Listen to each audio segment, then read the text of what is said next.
What is good, everybody? Nathan Lombardo here with Lambo Media, and across the screen from me is Christian Bergman. He has former MLB experience for both the Colorado Rockies and the Seattle Mariners.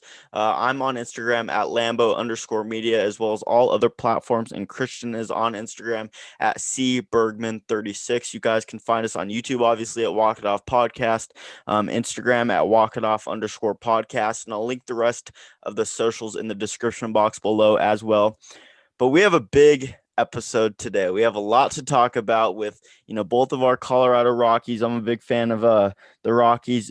Christian Bergman has some experience in playing for the Rockies as well. They recently traded, I think, in a time where the Rockies have never been talked about this much at this point in time throughout a season. They just recently traded Nolan Arenado, their, big time player, big time third baseman, in my personal opinion, number one third baseman in the MLB. I just want to get your quick thoughts before we get into the details of this trade, Christian.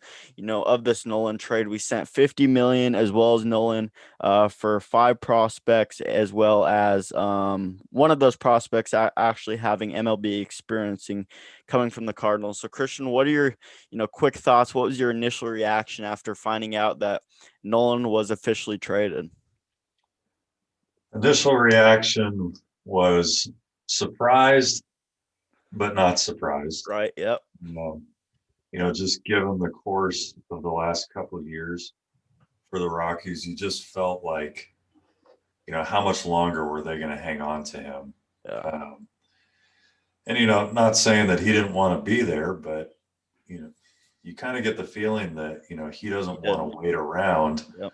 because he has what, five years left on that contract, something like that. Yeah, something like 2026, 2027, I think. Yeah, so clearly the Rockies weren't making any significant moves. Right. We've talked about before what we think they probably need to do, and the challenge with that. And we talked specifically about pitching, Mm-hmm. but you know, you just got the feeling that eventually something was going to happen. Something had to give, and so that's why I say like it was surprising. Like, wow, it actually happened. Right. Yeah. But at the same time, you kind of understand what's going on. And so, you're happy for Nolan that he gets to go someplace with a long winning tradition. And, hopefully he can compete right away for a World Series. And, the Rockies get presumably what they want too, which is prospects and the ability to build going forward. So, yeah. Right. I think it's kind of good and bad, at least from a Rockies perspective, because unfortunately it needed to happen. And whether that'd be him opting out after next season and the Rockies getting nothing in return, or the Rockies trading him this offseason and actually getting something in return for Nolan. So I think it needed to happen this offseason before he opted out next season, because it looked as if the Rockies were going to be on the same pace as they were last season as far as winning and record and the ability to win throughout the season. It looked as if they were going to have the same season as last season, which was not too great, besides the first, what, I think 14 15 games where they were on a hot streak, and Charlie Blackmon had a 500 plus batting average with a amazing ability on the defensive side of things as well. But I think it was good for the Rockies, and at the same time it's bad as well, because we lost the best third baseman, like I mentioned, in my opinion, in all of baseball. But Nolan wanted out. It was pretty clear to see, especially given the fact that the Rockies made no moves this offseason, and he wants to win before his career is over. I'm not saying his career is close to over, but he wants to win before his last few years, approach. That way, he has a World Series behind under his belt, and you know, keeps putting on these accolades throughout his career. And I think that the best fit for him at this time was the St. Louis Cardinals. And he kind of took a jab. I don't know if you saw, he kind of took a jab at the Rockies as well. In the press conference, he was like, I'm just glad I'm on a team. I'm just glad the St. Louis Cardinals actually want to win. He said something along those lines. Don't quote me on that, but I mean, it sucks. It's kind of in a way, it's kind of true. It looks as if they're not making any moves for at least the short term. And the Rockies, it looks as if they're in kind of a rebuild. Let me just break that down the trade for you listeners. As far as what the Rockies got in return for Nolan Arenado and $50 million to the Cardinals, we got excuse me if I mispronunciate these names. Austin Gobert, that's the one who has MLB experience, 43 games with the Cardinals, 3.72 ERA. Elohuris Montero, third baseman, was the Cardinals' eighth ranked prospect. So that's a that's a good get. I think a lot of Rockies fans aren't looking too deep into what prospects we got and what they can actually do. He has a ton of pop.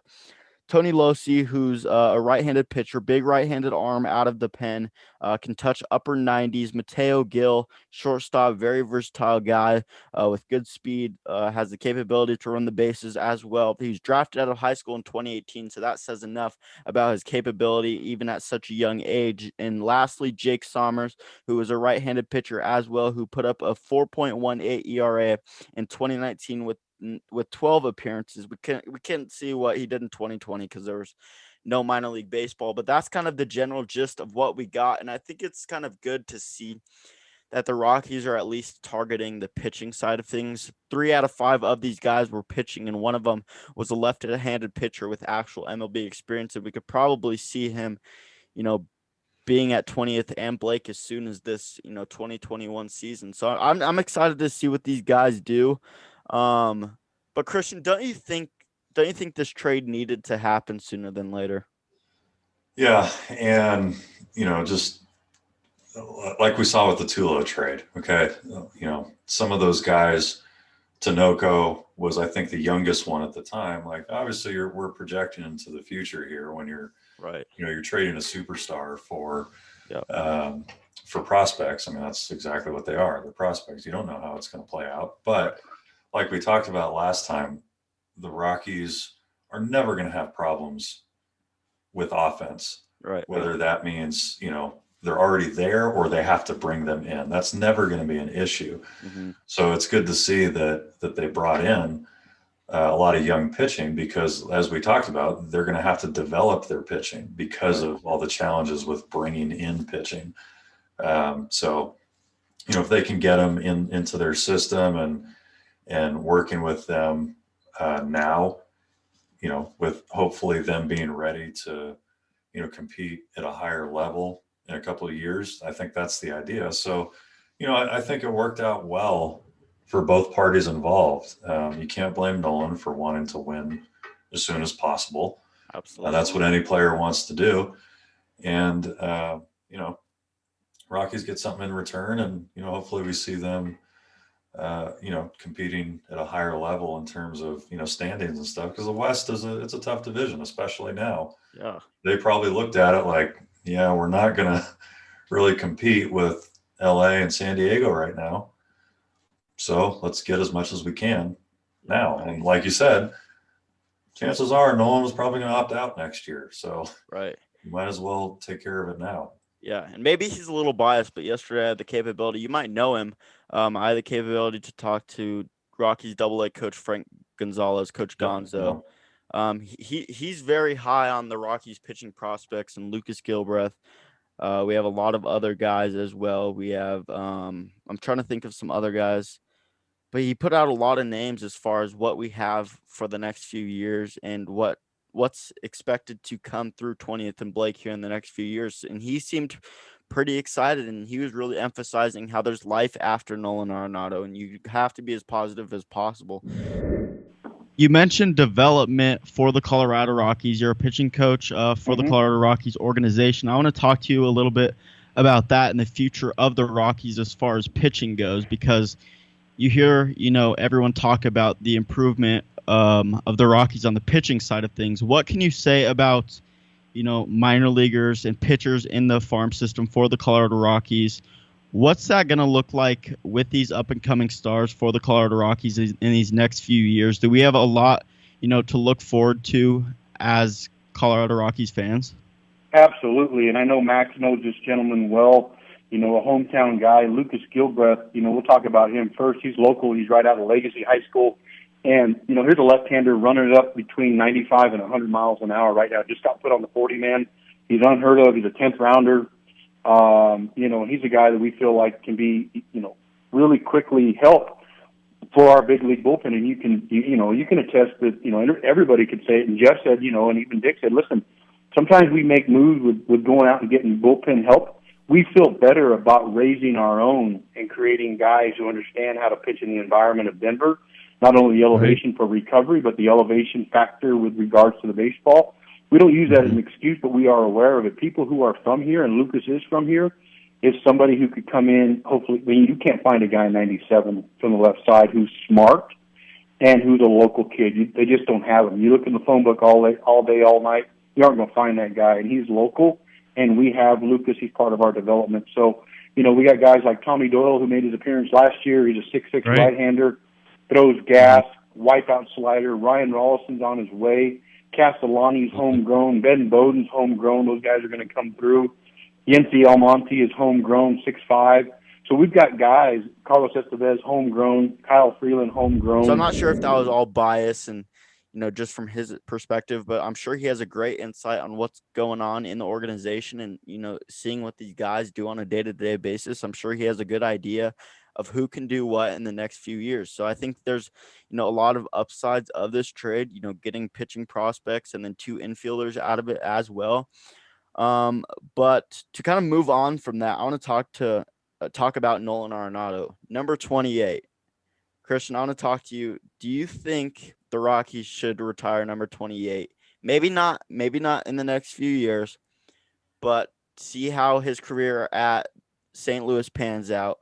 Do you think they should retire number 28 in the Rockies uniform? That's a tough question. I'm trying to think of an example or just someone to go off of who call it half and half, and Nolan. Right. Yeah. We'll see, but let's just assume he plays half his career in Colorado, half in St. Louis. Yeah. Do those numbers get retired? I can't think of. It's hard to say. Yeah, I can't think of an example of someone where that happened. I feel like, as far as a team retiring a number, typically they spend the overwhelming majority of their career with that team. So, yeah, right. Well, obviously he's deserving. Yeah. It's not a question of, is that the case? No, like, it's more, who gets to claim him. Say he wins 4 World Series with the Cardinals. Yeah. The Cardinals retire his number, Absolutely, yeah. And we'll see. Does he even have the same number? I'm not sure of the number situation in St. Louis, but we'll see if they have 28 there. But I don't know. I don't know if there's any precedent for that, but he's definitely deserving. And, I think eventually he's well on his way to being in the Hall of Fame. So absolutely. If not in Colorado, it'll be, in the Hall of Fame. So anyway. Yeah, most definitely. To kind of wrap up talking about the Nolan Arenado trade as a whole and kind of who won that, we'll transition into talking about the MLB's 154 game proposal to the MLB Players Association after we wrap up this Nolan talk. But I personally think at this time, it's pretty clear to say the Cardinals won this trade. We sent $50 million and the best third baseman in the MLB to the St. Louis Cardinals for 5 prospects, one with actual MLB experience. But in reality, and in actuality, we won't really see who won this trade till 5 years down the line. Who knows if he's going to kind of resemble what Tulo did when transitioning from playing with the Colorado Rockies and then into the Blue Jays. He was very injury prone after he left Colorado. So we can't really see who is really going to win this trade till 5 years down the line and see what numbers Nolan puts up and see how many games he plays, sees if he gets injured. So I think we just need to, as a Rockies fan community, they need to take a step back and just kind of look at the bigger picture. Stay somewhat patient, as patient as possible. I know it's tough to see the best third baseman in all of baseball leave your state, especially when, you're not a great team at all and you haven't been for the past few years besides 2017 and 2018 and haven't made it to the World Series. since 2007 against the Boston Red Sox. So I think Rockies fans just need to take a step back, really look into what prospects we got, what we have in the organization to, come up in the next few years, because there are a lot of upsides of this trade, like I mentioned a bit earlier. But with that being said, I think it's, about time to transition into talking about the MLB's 154 game proposal to the MLB Players Association. They ended up denying it pretty quickly, and it looks as if they want to start on time.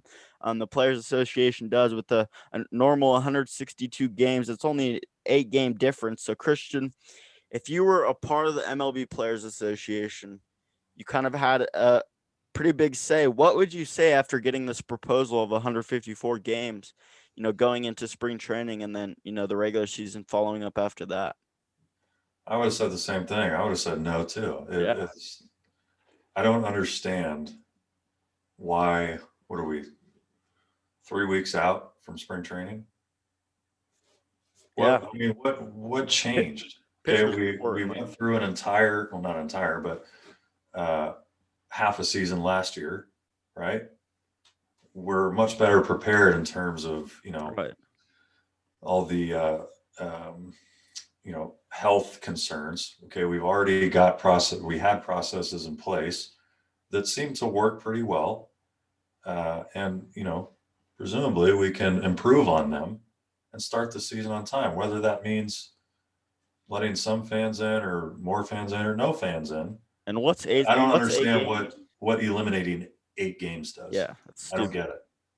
And they were talking about pushing it back, the start time. I think it was pushing it back 1 month and pushing the Right. end date of the regular season back 1 week. Yeah, which would require double headers and elimination of off stupid. days and stuff like that. And again, I don't understand why they would even think that that's an option or even necessary. And in the long term, that could even hurt them, because if a team has to quarantine, they now have Yeah. that 3 weeks less from starting the season 1 month later and ending it 1 week later. They now have 3 weeks less.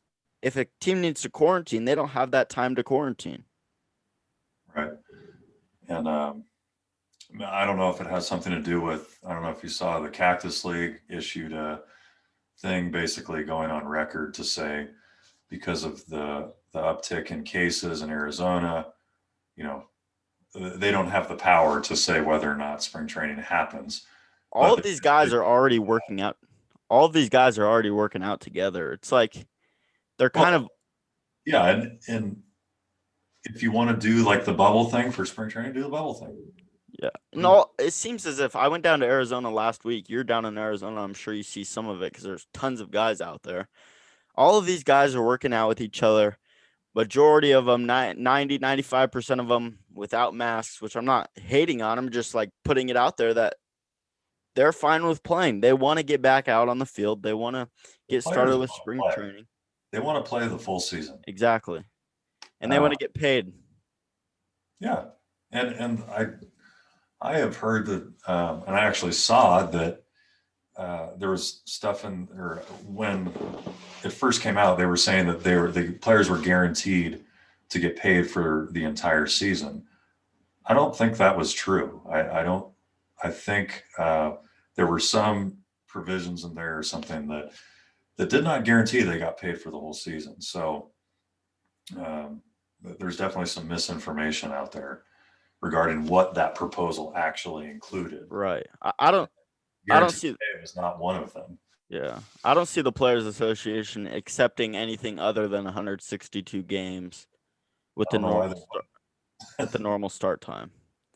I fail to see any reason why. Yeah. Why it should be shortened by 8 games. It's nonsense. Well, we can go back and forth about start time, end date with the regular season, postseason, extension, which is what they were talking about, as well as more games in the postseason. But we could talk back and forth about that all day. But we kind of gave our opinions on that. We talked about the Nolan trade. So if you guys kind of missed that and skipped over it, either purposefully or accidentally. Make sure you guys go back and check out our Nolan talks about the Nolan Arenado trade from the Colorado Rockies to the St. Louis Cardinals and see who won that trade, as well as, like we just mentioned, the 154 game proposal to the MLB Players Association. They ended up denying it, but that wraps up everything for this episode of the Walk It Off podcast with Lambeau Media and Christian Bergman across the screen for me. Christian, you have anything else to add on to that? Oh man, good talking to you today, and looking forward to the next one. We'll see what happens here with spring training. Gets getting down to the wire here. Yeah, absolutely. Well, make sure you guys stay tuned for the up and coming episodes to get players' insight as well. We'll definitely have a guest on next week, more than likely. Hopefully, we can get someone with some insight on spring training in the regular season as well. Maybe even someone within the MLB Players Association. So we'll see. Stay tuned on our Instagram for updates on future guests, future episodes at walkitoff_podcast. YouTube at Walk It Off Podcast, and the rest of our socials. The links to those will be in the description box below. And thank you guys for tuning in.